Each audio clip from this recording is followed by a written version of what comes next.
নমস্কার, আমি অলোক কৃষ্ণ। আমার চেতনা চ্যানেলে আপনাদেরকে স্বাগত।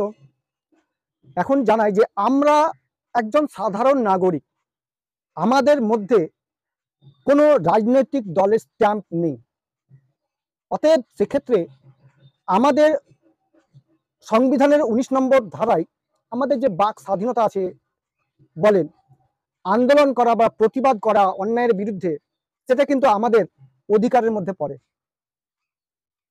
এখন কথাটা হচ্ছে সংবিধানের ১৯(১) নম্বর ধারায় আমাদের দেশের বলেন, রাজ্যের বলেন, প্রত্যেকটি নাগরিক যে কোনো অন্যায়ের বিষয়ে আন্দোলন করতে পারে এবং সেই অধিকার আছে। কিন্তু সেই আন্দোলন কেমন হবে না, তা শান্তিপূর্ণ হতে হবে, কোনো রকম অস্ত্রশস্ত্র থাকবে না, আর শান্তিপূর্ণ আন্দোলন হবে। এই শান্তিপূর্ণ আন্দোলন করার অধিকার সকলেরই আছে। কিন্তু কেন জানি না যে এই আন্দোলনের পক্ষে বাধা হয়ে দাঁড়াচ্ছে কেন, অর্থাৎ আন্দোলন করতে দেওয়া হচ্ছে না কেন।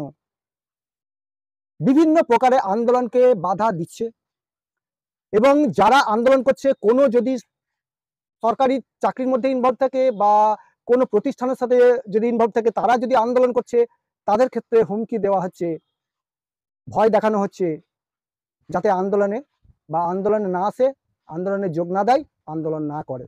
কিন্তু এটা কেন? আন্দোলন করার অধিকার সকলের আছে। তা বলে কাউরি আন্দোলন করেছে বলে তার জীবিকা বা চাকরিটাকে খেয়ে নেবে, এটা কিন্তু সংবিধান বিরুদ্ধ।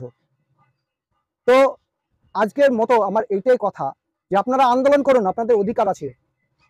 আপনাদের অধিকার আছে আন্দোলন করার, আমাদের সকলের সাধারণ মানুষ হিসাবে আন্দোলন করার অধিকার আছে। ধন্যবাদ।